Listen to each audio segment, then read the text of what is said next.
Hello, Paddington Academy historians. We are here for the first Cold War revision video, looking at the first bit of the spec, US, British, and Soviet relations in 1945, which is, of course, really where the Cold War story begins for our course.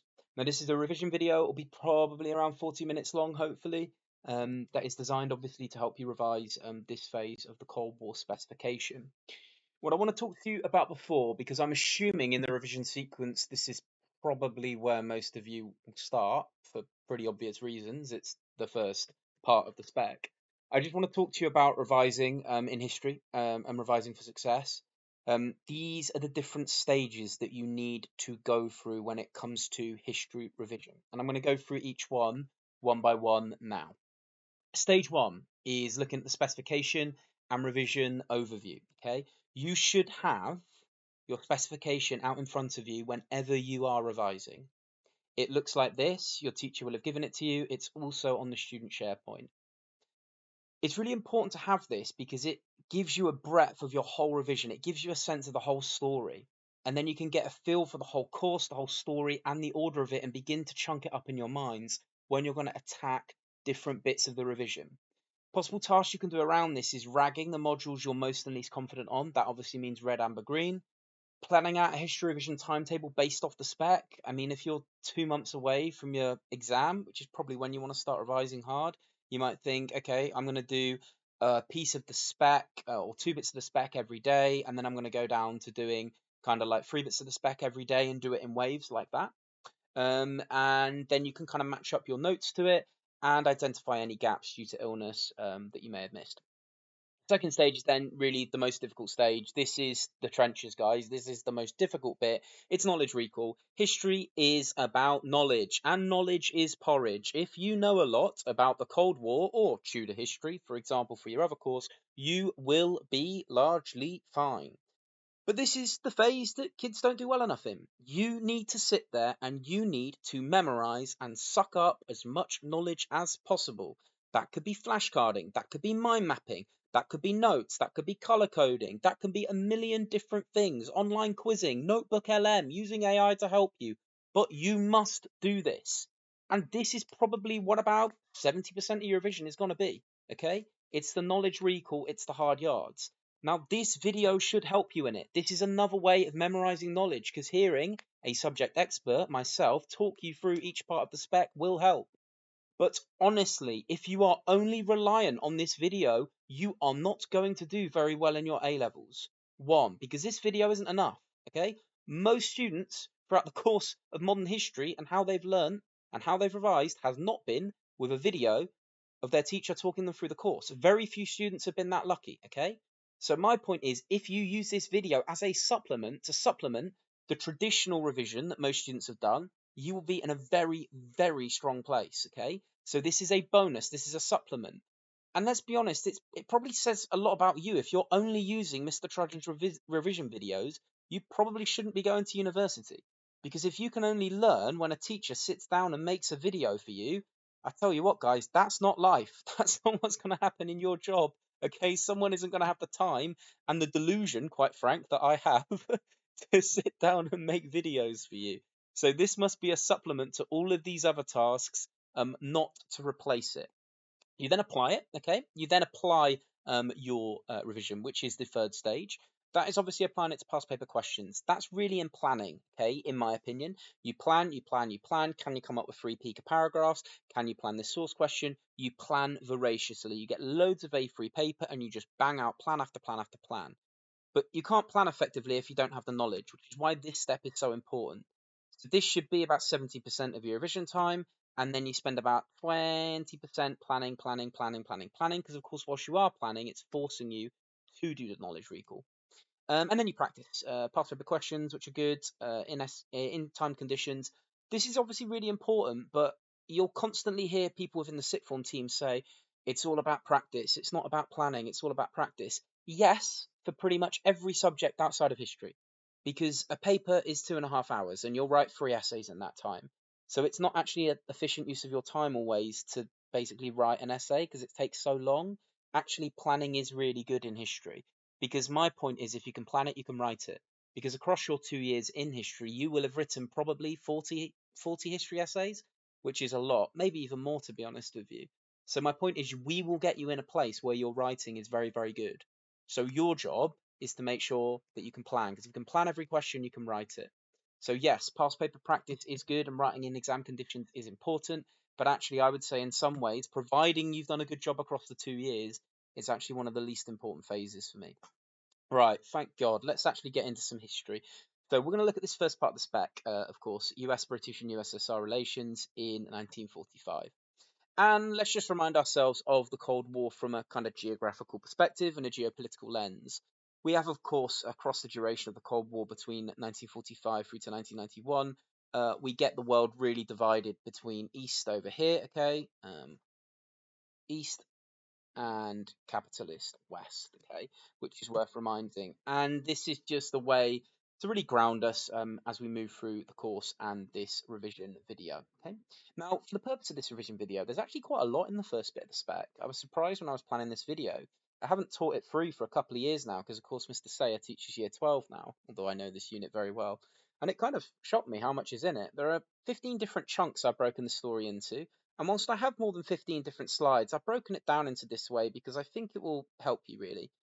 So yeah, just be aware of this and maybe come back to this at the end to make sure you've got each bit. And if you are organizing notes and you've got a big A3 piece of paper in front of you or a big page of A4, maybe consider breaking your video down or your revision notes from this video down into these 15 different chunks. I think that would be a good thing to do. And yeah, I've just broken down kind of a bit more here for you. But this will be more important at the end of the video. Thank goodness. History. Thank goodness. History. So we're going to start by looking at the conflicting ideologies between capitalism and communism, okay? Two important political systems, two important worldviews that obviously drive the fundamental tension within the Cold War from 1945 to 1991.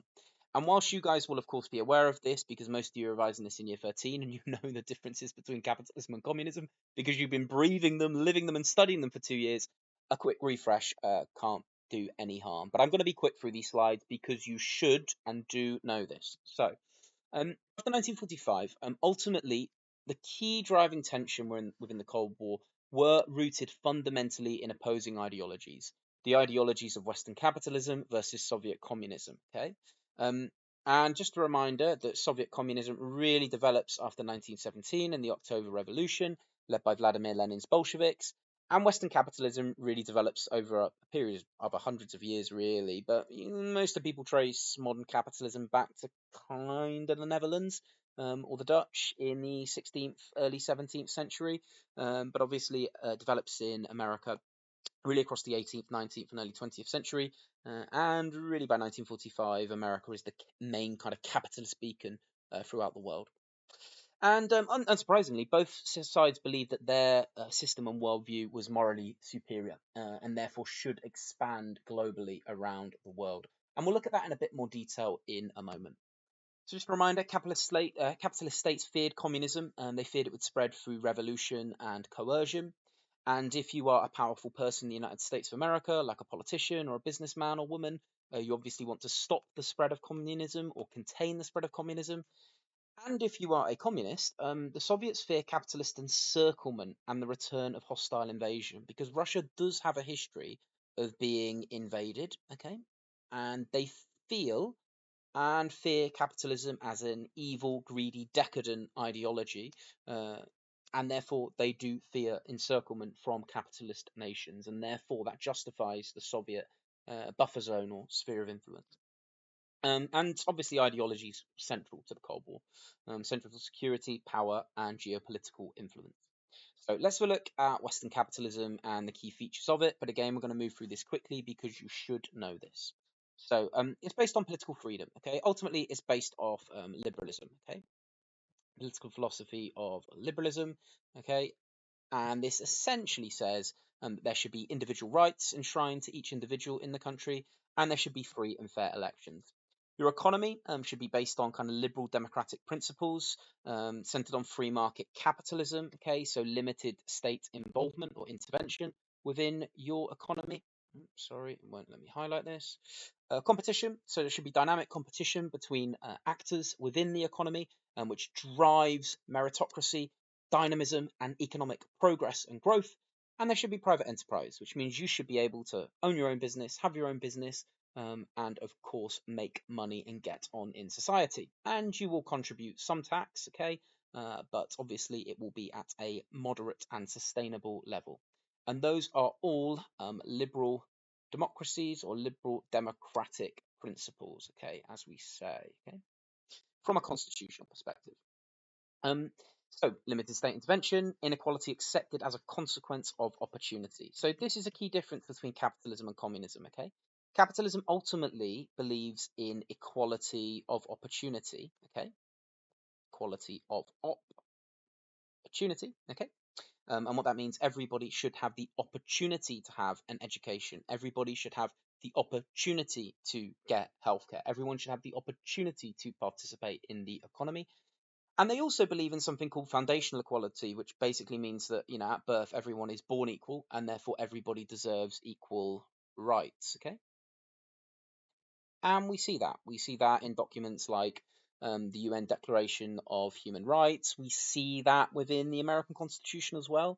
When we think about the American Bill of Rights that's passed in 1791, okay, all of those different principles, we see this idea of equal rights and equality of opportunity. But of course, capitalists do not believe in, I don't know why I crossed that out because it should be this bit I'm crossing out, equality of outcome. Okay, they do not believe that everybody should be equal. That is ultimately something that communists believe, as we'll see in a moment.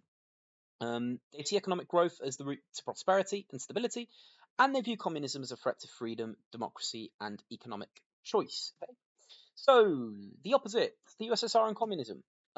Obviously, communism is heavily influenced by Marxism. Okay, Marxism, which is of course the key philosopher, economist, call him historian, sociologist, Karl Marx, who is writing in the mid 19th century, along with um, his friend and his colleague, Friedrich Engels. They write two crucial works, okay, Das Kapital, which is a critique of capitalism, and the Communist Party Manifesto, which essentially lays out what Marxism would look like when implemented in a political system, okay?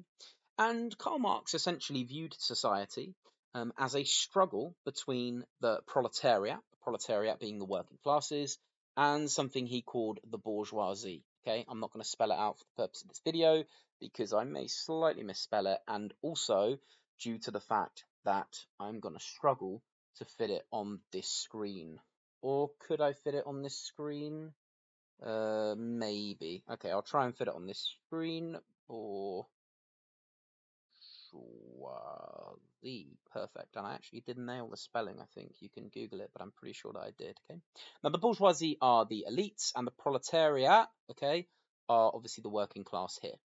And Marx looked back through human history and saw this fundamental class divide as being the crucial force that was driving human history and driving society, dividing society. And he fundamentally saw that in the era that he was existing within, the industrial period. Marx and Engels basically traveled around lots of Western nations, particularly Britain, and they went to different factories. And what did they see? Well, they saw powerful elites, the bourgeoisie, the owners of the factories, the industrial class, also the the owners of these industrial factories making huge amounts of money off the back of the proletariat, and they saw that as exploitation. Okay? Exploitation. And therefore, Marxism is a fundamentally different worldview that calls for workers to seize the means of production and ultimately calls for a truly egalitarian society with equality of outcome, not just equality of opportunity and foundational equality. And that's because they also view capitalism as inherently unjust and unstable.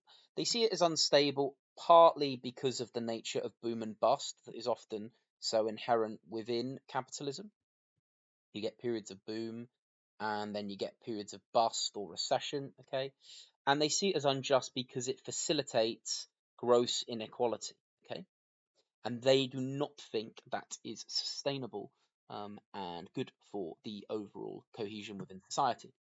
Now, as we know, Lenin adapted Marxism to create the first communist state after 1917, with the Communist Revolution or the Bolshevik Revolution in October 1917, when Russia becomes the first communist uh, country, essentially, um, which happens initially with the creation of the RSFSR, Russian Soviet Federative Socialist Republics, and then eventually the USSR, which is created in 1922, and it stands for the Union of Soviet Socialist Republics, of course. Okay.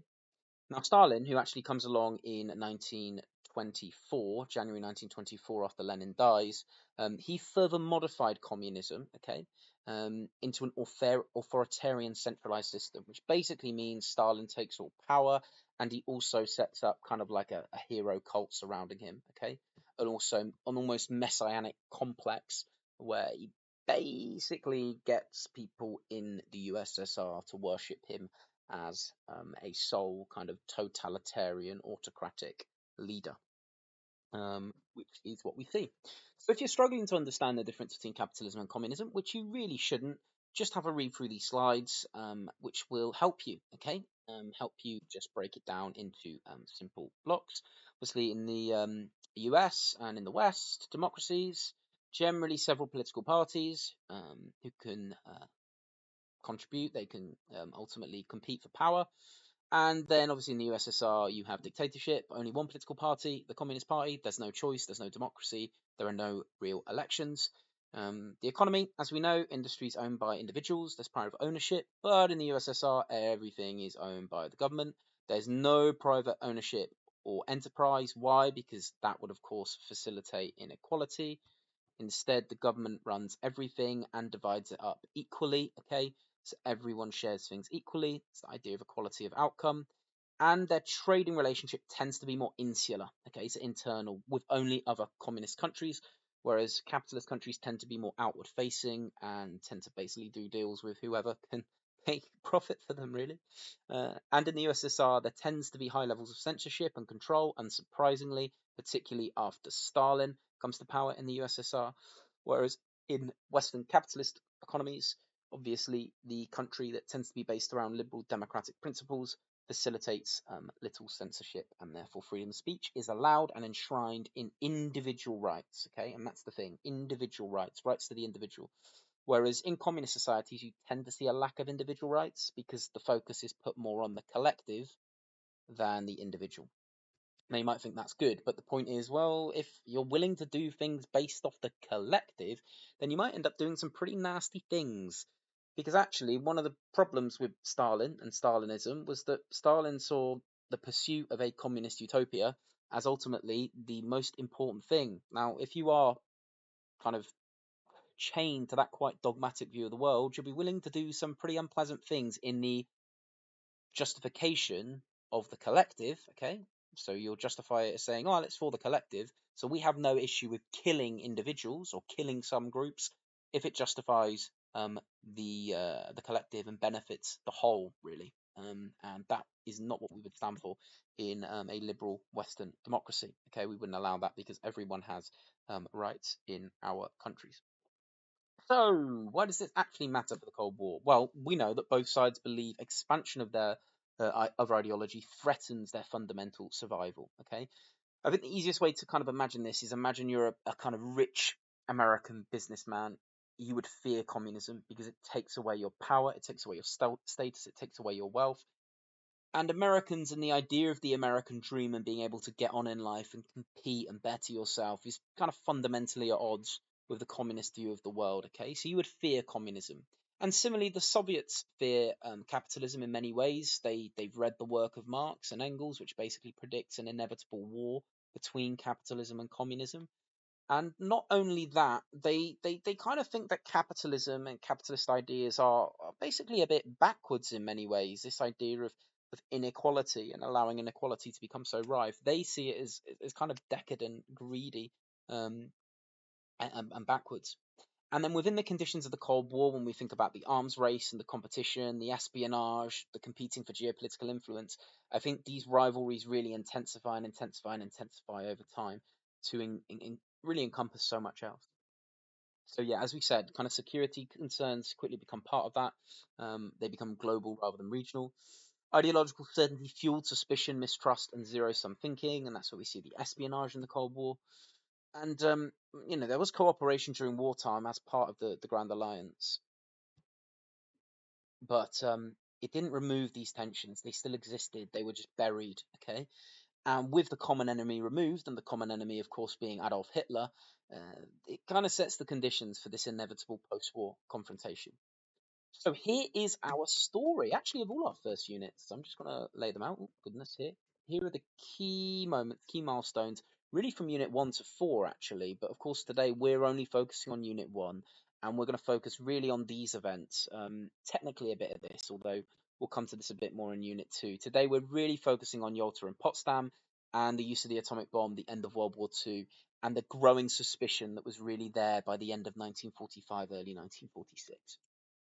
So, let's get going. The Grand Alliance. Okay, now the Grand Alliance, of course, was the alliance between the USA, Great Britain, and the USSR that fought against Nazi Germany and the Axis powers. That includes, of course, Japan and Italy during World War II. And really, the Grand Alliance is kind of formalized in 1941. Okay, June 1941, after we have Operation Barbarossa, or the invasion of the USSR, that brings these three countries together. Of course, Britain, America, and the Union of Soviet Socialist Republics. We've got Winston Churchill here.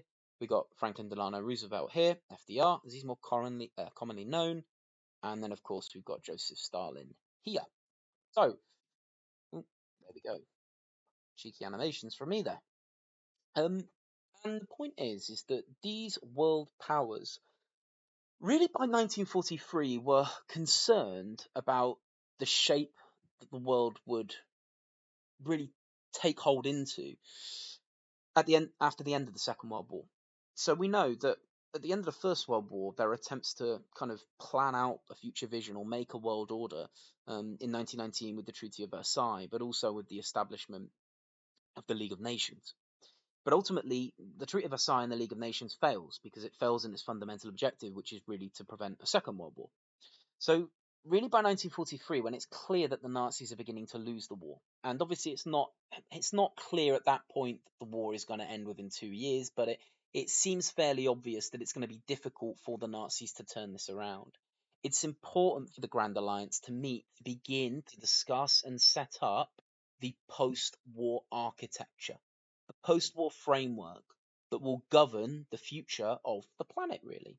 And that's why the three most powerful nations, Britain, America, and the USSR, take part. And that's really how you need to frame and see these three different post-war conferences, okay? Well, not post-war, wartime conferences, I should say, as the powerful nations coming together to, one, talk about war strategy, but also think more long term about the shape of the world. Okay, now that happens at Tehran in 1943, of course, the capital of Iran, Yalta, which is in the Crimea, and Potsdam, which is in the eastern part of Germany. And the best way to remember it is take your pick: Tehran, Yalta, Potsdam. Although technically Tehran's not actually part of this course, but I've always put it there because, well, I think it's good context. Now, just very quickly, at Tehran, it's basically decided that a UN would be set up, a United Nations that would replace the old League of Nations, and this would be an important body in making sure that world issues could be discussed and different world powers could come together to, of course, resolve different issues. But really, the two conferences we're focused on today are Yalta and Potsdam for the purpose of our course. So let's just look to start with at the key players, the key actors, the key individuals that make up these wartime conferences. Okay, so let's start with Stalin, the leader of the Union of Soviet Socialist Republics from 1924 all the way through to his death in 1953. Let's have a look about it. So, just for a bit of context, the USSR had, well, I don't even want to say probably, almost unquestionably had been the worst affected nation during World War II, outside of maybe an argument for Germany itself for obvious reasons. Okay, now the Union of Soviet Socialist Republics had suffered catastrophic losses, 25 million people dead. Now, just for context, I'll get the exact statistic up on my phone now for Britain, but the British number is significantly lower than that. Lives lost during World War II. I think it just creeps into 1 million, maybe 2 million.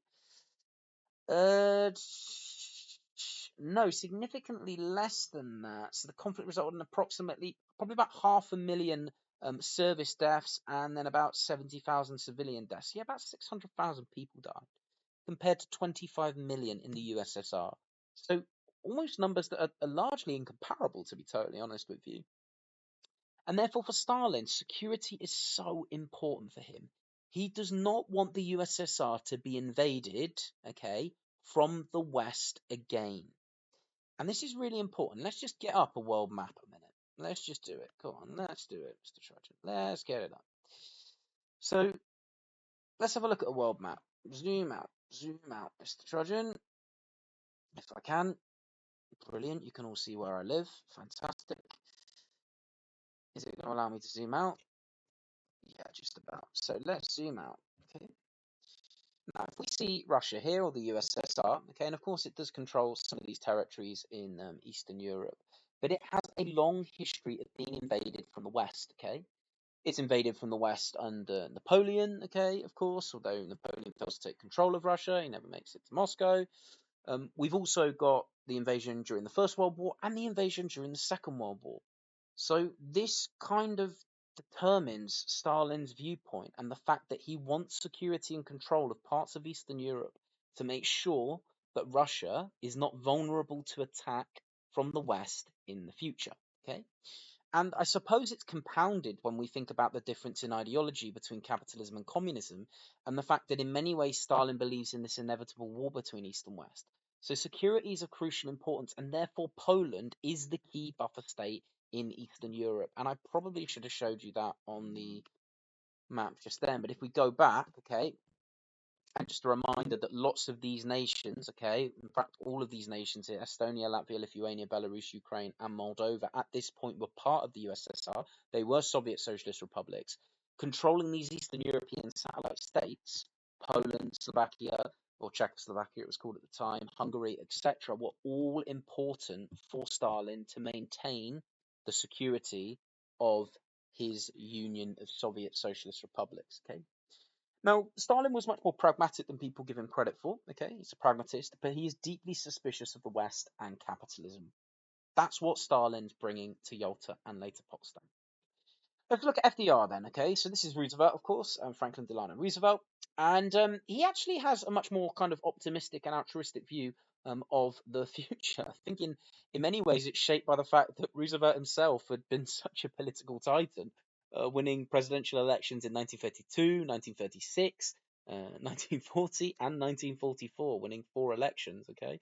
Yeah, the 2-term limit was less of a thing back then, okay?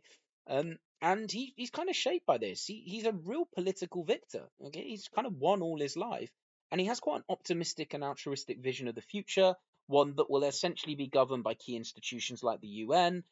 Though he'll be able to spread liberal democratic principles and self-determination around the world. And whilst he knows that the Soviets have a different worldview, the fact that they've been part of the Grand Alliance, he thinks he can use to his advantage. He doesn't fear Stalin in the same way that Churchill does. He doesn't believe that Stalin's going to try and spread communist ideology around Europe. He believes that almost the liberal capitalist democracy is the natural order of things, and that different countries, given the opportunity, will always become liberal capitalist democracies as opposed to Soviet communist aligned countries. And therefore, he trusts Stalin a lot more than Winston Churchill did. And as I said, he prioritized the UN as a mean of managing global tension. And in some ways, after his death, which happens in the April of 1945, he is criticized for his naivety over Eastern Europe. A lot of people look back now and say FDR was a bit naive. He was a bit too optimistic, too much of a glass half full kind of fellow. But actually, I think that's a bit harsh in the criticism of such an iconic US President FDR, a real hero for so many people.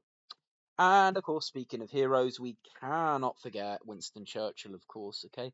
Prime Minister from 1940 through to 1945, and then again 1951 through to 1955, are a real titan of kind of modern British history throughout the duration of the 20th century. So important in the creation of the welfare state in the early 20th century as part of a liberal government.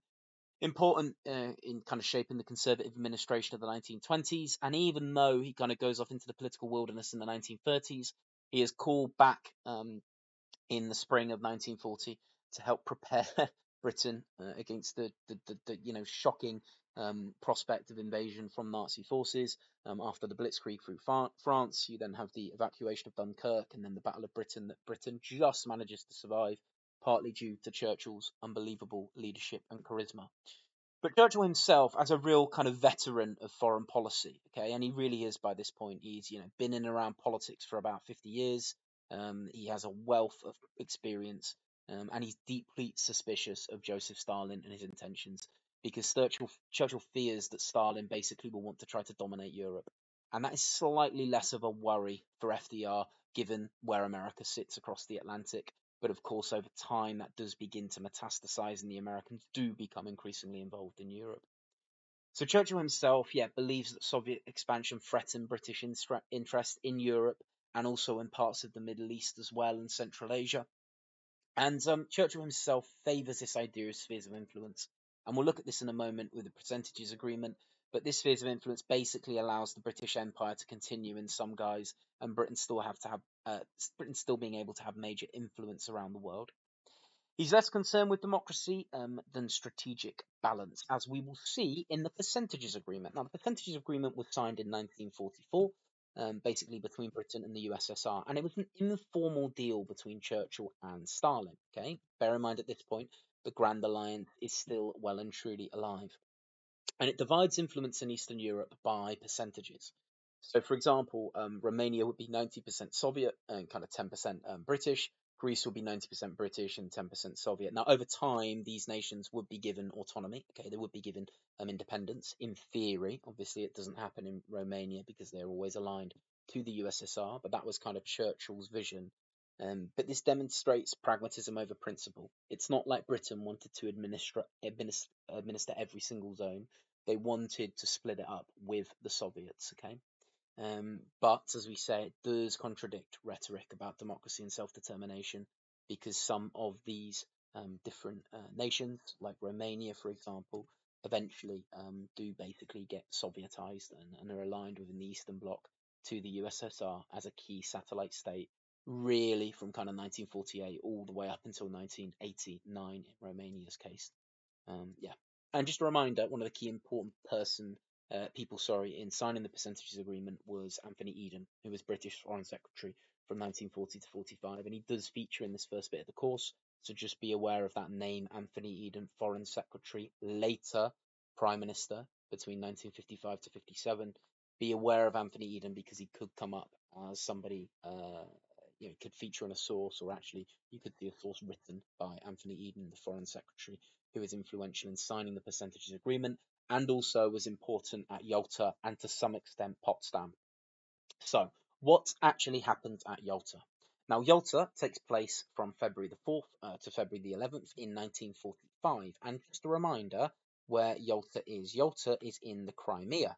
So it is within the USSR at this point. And I'm going to show you where Yalta is. Yalta. Show me the money. Where is Yalta? Here we go. So this is where Yalta is in the Crimea. I'm going to zoom out just here. Okay, so just here in Crimea. So at the time, it's within the USSR, and that is where the different powers meet. Go back to the video. Here we go. So, as we know, the Grand Alliance was a marriage of convenience, not shared values, okay? We know that because of the fundamental different ideologies driving each nation, and they come together to defeat Adolf Hitler, Nazism, and the Axis powers, not because they share ideological alignment.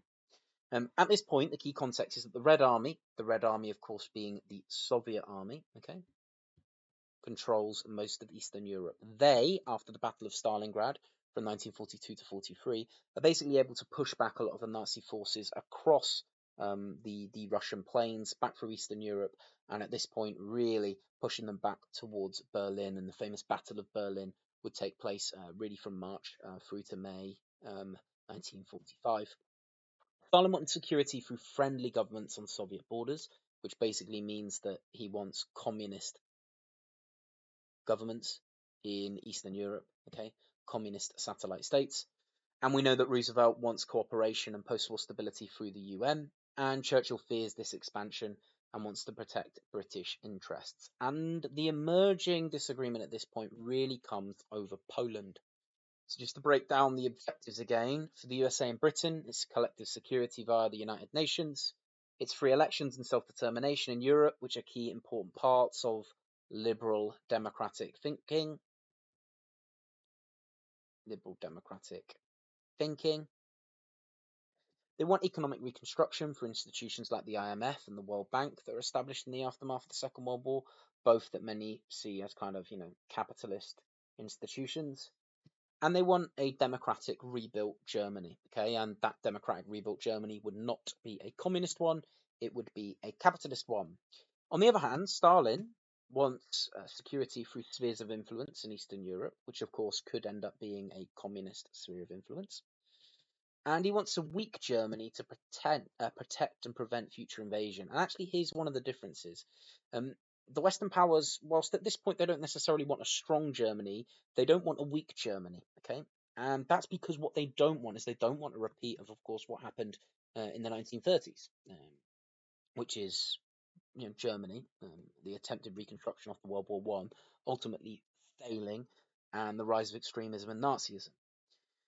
And many people think that had the Versailles Peace Treaty not have been as harsh on Germany, that could have potentially happened. Stalin wants a much weaker Germany. He wants to weaken Germany to prevent invasion from, I was about to say Russia, from the USSR's western flank, essentially. He also wants reparation to rebuild the devastated Soviet economy, and of course he wants Germany to pay for that. So very similar to Versailles. And he wants friendly pro-Soviet governments on its borders, which eventually do, of course, end up happening, really, though this takes up until kind of like 1948 to 49 to take place, and is our second key unit, looking at the Sovietization of Eastern Europe. So, what is agreed at Yalta? Let's actually look at what's agreed. So, it's agreed that Germany would be divided into 4 occupation zones, okay, which would, of course, be administered by the UK, Britain, France, America, and the USSR.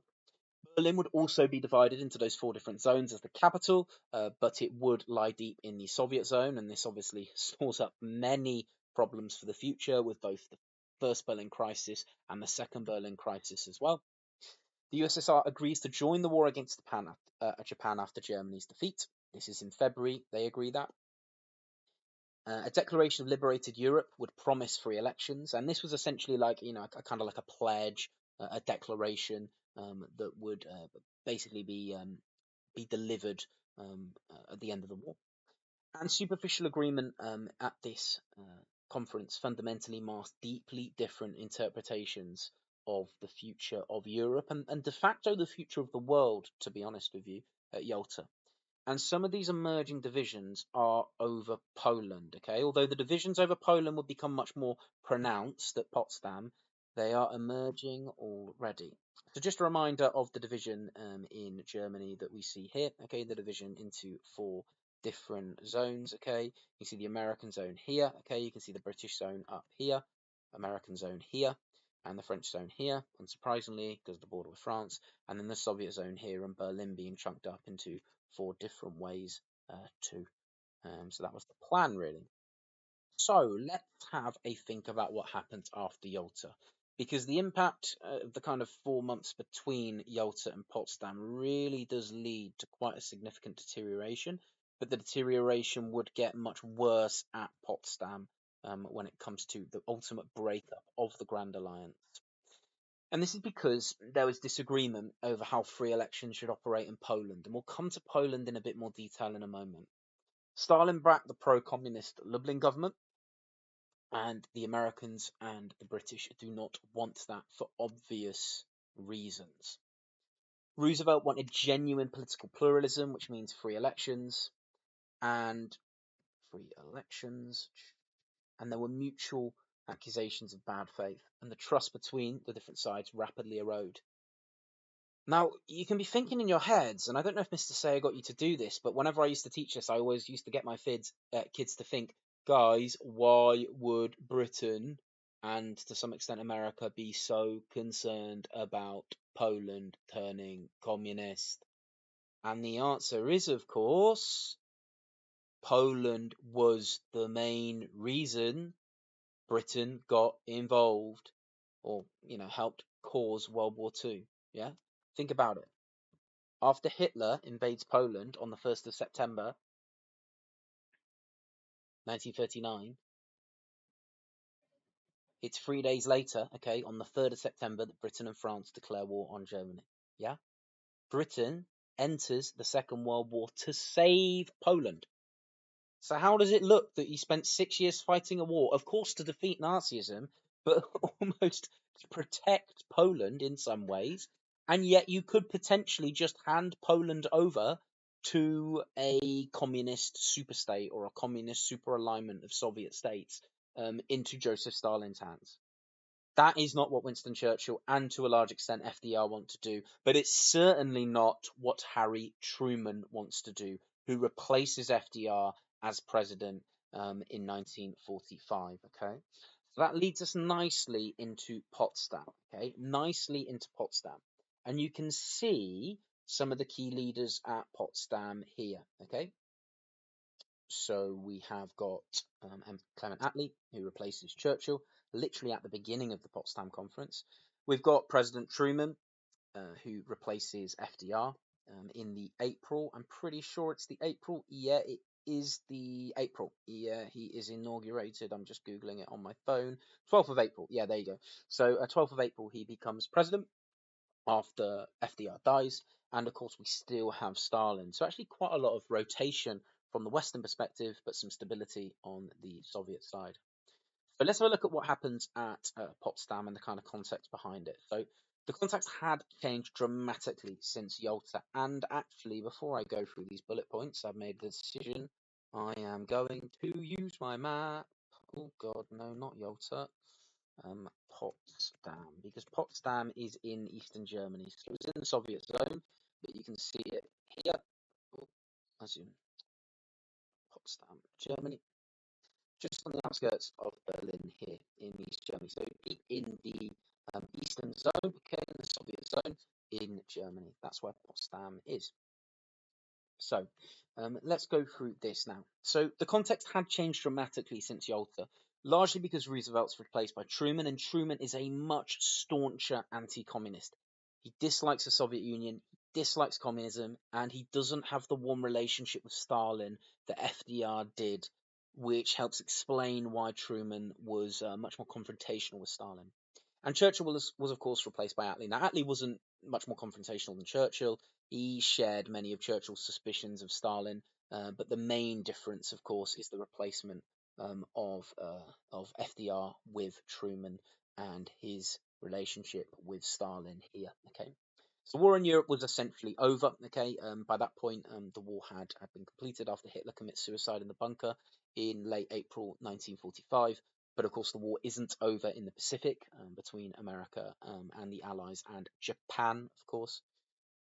And the kind of final point I want to go through with this is the A bomb, okay? Because of course, at this point, the atomic bomb had been developed and tested. Okay, it was tested on the 16th of July, of course, in Los Alamos, in southern America, or in the southern part of the United States of America, I should say, under the tutelage, the organization of Robert J. Oppenheimer, who helped create, was the architect, the father of the atomic bomb, and therefore the father of nuclear weapons. And we'll talk more about the A bomb in a moment. But the crucial thing for the purpose of Potsdam is that it gives the US diplomatic leverage. Why? Because essentially they have a weapon of, well, mass destruction and an unparalleled weapon of strength that the Soviets simply do not have. So therefore, they do have major diplomatic leverage.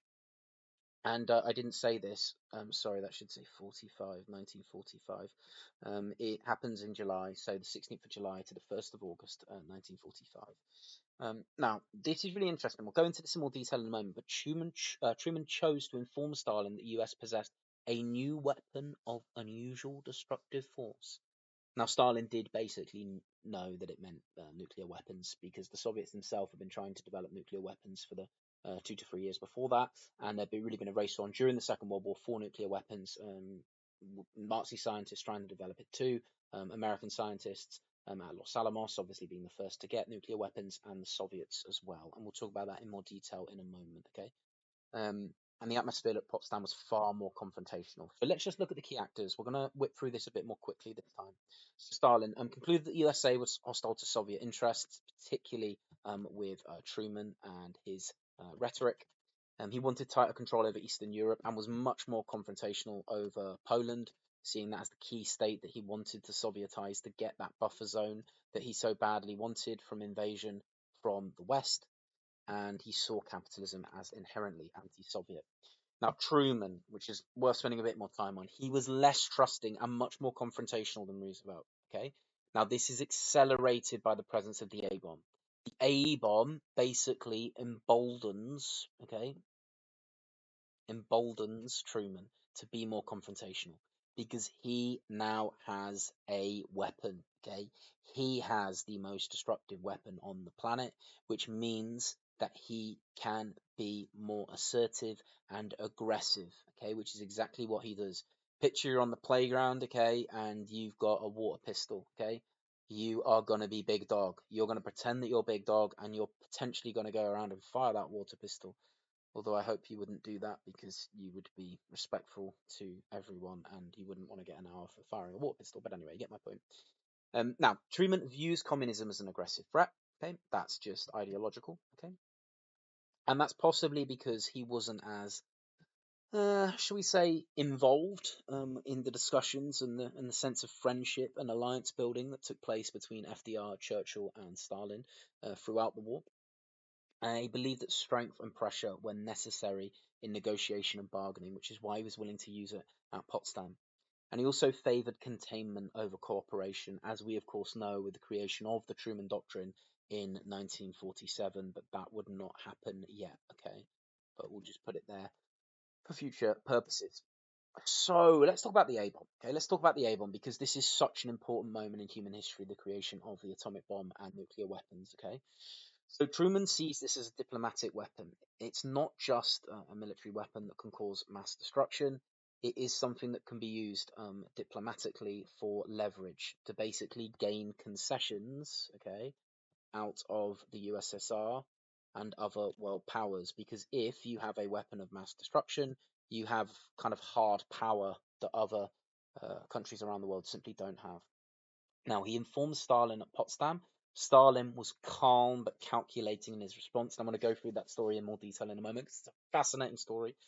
And it reinforces Soviet fears about US intentions. Okay, the Soviets, by this point, ultimately didn't really trust the Americans, and they don't like the Americans because they're capitalists.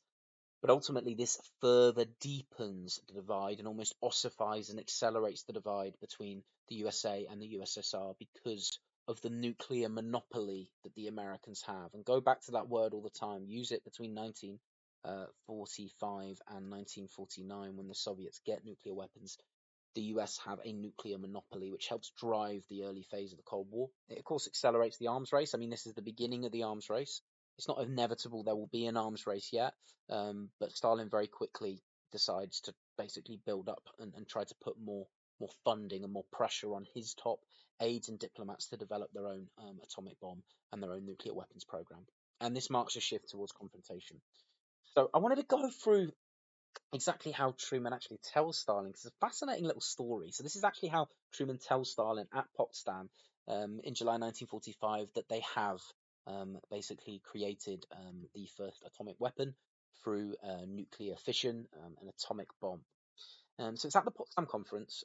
Truman deliberately chose a vague, almost casual moment to inform Stalin that the US had developed a new weapon of, and he says this, a new weapon of unusual destructive force. Now, Truman expected surprise, even intimidation, in terms of how Stalin might respond, although Stalin responded calmly. He thanked Truman and showed little visible reaction. So Truman was expecting kind of a much more explosive reaction from Stalin, but it simply didn't come. Stalin was very calm, which is interesting. And it's actually because Stalin already knew about the A-bomb through Soviet intelligence, because he actually had spies working at Los Alamos. So he was aware of how close the Americans were to developing nuclear weapons. And it's immediately after that Stalin instructs Molotov, who is his key advisor, his key minister, basically his foreign minister, to accelerate the Soviet nuclear program, interpreting Truman's disclosure not as reassurance but as a thinly veiled threat. And it's a really nice moment that encapsulates the early Cold War: secrecy, miscalculation, and the kind of quiet collapse of trust, all behind polite smiles. And this is an important factor in driving the early Cold War. If we entertain the counterfactual, and the counterfactual is the Americans don't get nuclear weapons, and let's just say nuclear weapons don't exist at all. Let's just pretend that the Soviets aren't beginning to try to develop their own program, and the Nazis aren't. Let's just pretend they don't exist. There's still this major distrust between both sides, and they're now falling out because they don't have this this common enemy, Adolf Hitler. But when we think about nuclear weapons being so central to the Cold War, and the threat of nuclear destruction and the arms race being such a central part of the early phase, the early kind of 15 years of the Cold War, it definitely wouldn't metastasize and develop in the same way. And in some ways, you could argue that without the doctrine of Mad, it may have been more likely to lead to a hot war, but we'll leave that for another day. Oh, the last person, okay, a bit of a hero, Mr. Trudgeon, Clement Attlee, okay, of course, the leader of the Labour Party from 1935 all the way up until 1955. Attlee led the Labour Party for about 20 years, but of course he is Prime Minister from 1945 through to 1951, okay, 6 years, the first Labour majority government. He wins an 145-seat majority in 1945, remarkably defeating Winston Churchill's Conservative Party in the July 1945 election. Okay, and yeah, Labour's first majority prime minister, and does a significant amount in his administration, chiefly decolonising parts of the British Empire and setting up the British Commonwealth, the establishment of the National Health Service, and the National Insurance Act, as well as many, many other things too. Okay, so let's have a look at Attlee. So Attlee also shares Churchill's suspicion of Stalin. He's heavily dependent on US support at this point because Britain is basically about to go into financial meltdown because of all of spending on the war. He accepted the agreements at Potsdam. I mean, he was a new prime minister, and Britain is nowhere near as powerful as America at this point. So he accepts basically the agreements at Potsdam, but he is worried about Germany's future. He's also worried about the future of nuclear weapons, and I'll come to this in a moment because there's a really fantastic bit of a book I read recently where I found out something new about Attlee. And he's also increasingly aligned Britain with US anti-communist sentiments. So he doesn't trust Stalin. He doesn't want communism to spread in Eastern Europe. The interesting fun fact I learned about Attlee recently is that Attlee basically in 1946 tried to pressure Truman into giving up American nuclear weapons and handing it over to the UN. So the UN would basically control nuclear weapons and weapons technology, which may have actually fundamentally changed the Cold War because it would have halted the arms race. The reason Truman didn't do this, or partly for, kind of American prestige and American strength and power, but also because Truman was worried that the Soviets were very close to getting nuclear weapons at that point, and they were only 3 years away themselves, of course, so it failed. But yeah, interesting fun fact about Attlee. So let's have a look at the agreements. Okay, Germany was to be demilitarized, denazifized, and democratized. Germany would be treated as a single economic unit. The USSR would receive reparations from its zone, plus 25% from the West. There'd be no long plan for Germany's political future in terms of unification. Okay, nothing agreed there, and major issues were left unresolved. And just a reminder, the 4 zones agreed at Yalta were confirmed, including Berlin. But whilst Stalin did pledge to allow free and fair elections in Poland, he was deliberately, shall we say, much less committed to it. And he said, well, we can hold elections in Poland, we'll hold elections, but it doesn't matter if you hold the elections, it matters who's counting the votes. And that's, of course, leading to the idea of Stalin fiddling in many of the elections in Eastern Europe to allow communist leaders. Sorry, that should say 1945, of course, that down there. So let's go back to the A bomb, because on the 3rd of August 1945, the first atomic weapon was detonated in war at 8:15 over Hiroshima in Japan, and then of course 3 days later on the 6th of August, one will be detonated over Nagasaki. Okay. Oh, sorry, not the 3rd. Why did I say the 3rd of August? It's the 6th and 9th of August. What an idiot. Oh, very, very poor from me that there. Shame I'm an hour into a video. Yeah, so 6th of August is Hiroshima, and the 9th of August is Nagasaki, when the bomb is dropped on Nagasaki, because the Japanese don't surrender unilaterally on the 6th. So the Japanese say they'll fight on, which is why the Americans drop a second nuclear weapon on Nagasaki on the 9th of August, and then it's about a week later, the 15th, 16th of August, depending on the time zone, where the Japanese finally do surrender, because they're worried that the Americans have essentially hundreds of these bombs that they could drop on the Japanese and just completely annihilate Japan. And just to bring this back, on the 6th of August, Mr. Trajan, not the 3rd, you muppet. On the 6th of August, 1945, this is the first example of nuclear weapons being used in wartime or during war in history. And this is what happens here, okay? And you can see this is probably, the most famous, or one of the most famous images, alongside all the just devastating images of the destroyed landscape in Hiroshima. But this one for me is the one that really brings it home.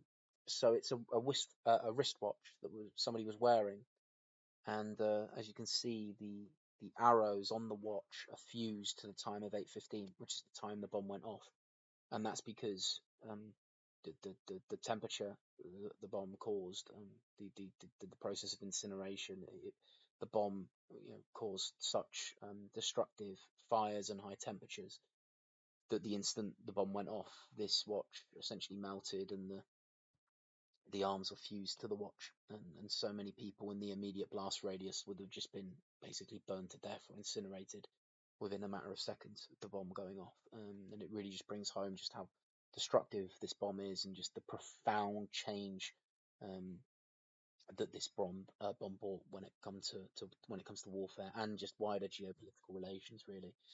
And if you haven't watched it, Oppenheimer, the film, please do. It's an absolute masterpiece. I love it. I think it's a wonderful film about the creation of the A bomb, and also the early Cold War too. So just a quick bit on the A bomb. So what was it? It was a revolutionary nuclear weapon developed by the USA under the Manhattan Project, which was the name of the project to create the atomic bomb. It used atomic fission, which is basically fission when you basically smash two atoms together at such speed that it creates a nuclear chain reaction and basically creates an enormous explosion and releases unprecedented destructive power, as well as the nuclear fallout and the radiation afterwards, which we shouldn't forget. Put this into context and to get into numbers, we're not sure exactly of the death toll. It's very difficult to get the exact numbers, but probably around 140,000 people were killed in Hiroshima, and almost 70,000 people were killed in Nagasaki. That's by, obviously, two single bombs, one at Hiroshima and Nagasaki. So these are just profound changes in warfare, and therefore human relations and human history. And this is many later dying from radiation sickness and injury, which isn't included in this. So when you really total it up, some people put it as much as possibly 500,000 people dying when you combine both explosions. Some put it at more, some put it at slightly less. In terms of the significance, as we said, it instantly transformed global power politics, establishing the USA as the dominant military superpower and introducing nuclear weapons as a central factor in international relations. And the second thing, it develops and deepens and accelerates Soviet insecurity and mistrust because they don't yet have nuclear weapons. And that's one of the things that accelerates the breakdown of wartime cooperation and pursues Stalin begins to pursue the Soviet atomic program and lays the foundation for the arms race. So it's such an important moment that we cannot forget. So whilst we see kind of a high point of cooperation at Tehran, and to some extent still some cooperation at Yalta, really there is a significant deterioration between Yalta and Potsdam, partly due to disagreements over Poland, partly and mostly actually because Truman replaces FDR there. So let's just summarize, because we've been going for a while. Why does the Grand Alliance break down? It breaks down because your wartime unity collapses once the common enemy was defeated, and that is, of course, Adolf Hitler. And at this point, the opposing ideologies just reappear and burst to the surface. As I just said that. Disagreements over Germany and Eastern Europe proved irreconcilable, particularly the disagreements over Poland. and to some extent reparations in Germany.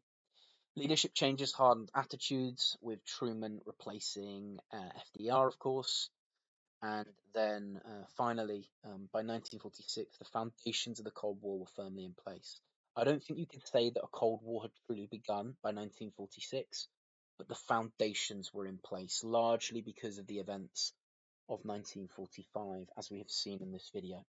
So those are some of the reasons for the Grand Alliance collapsing: problems over Poland, ideological divisions, the US commitment to post-war liberal democracy and self-determination, the US atomic monopoly, the development of the atomic bomb by Robert Oppenheimer, and then the strikes on Hiroshima and Nagasaki on the 6th and 9th of August 1945, and the idea of no long-term plan for Germany, which basically stores up problems for the future and lays the groundwork for Germany and Berlin being basically an arena, a potential fraction or tension point throughout the duration of the Cold War.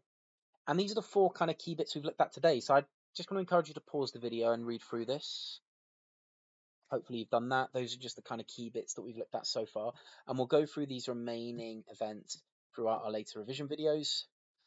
And yeah, you can almost think about it as an advancement scale, really, by 1945. If we think about Yalta, tension, I would say, is kind of here, but post-Potsdam, I'd probably put it somewhere closer to here because of the disagreements. And obviously, we will see kind of further development across this period too, before we can really say that the Cold War is on in this later period. But that idea of when the Cold War had truly begun is one of the crucial central debates of this first unit, or these first four units, which is interesting that we will look at. Why have I put Cold War? Cold War, sorry. There we go, we did it. Blimey, my throat is really hurting after all that talking. But here you go. There's the story. There's the précis. Just read back through this now. Tick it off. Check you know each bit. And yeah, Cold War Revision Video 1. US, British and USSR relations. Goodbye. See you later. Happy revising.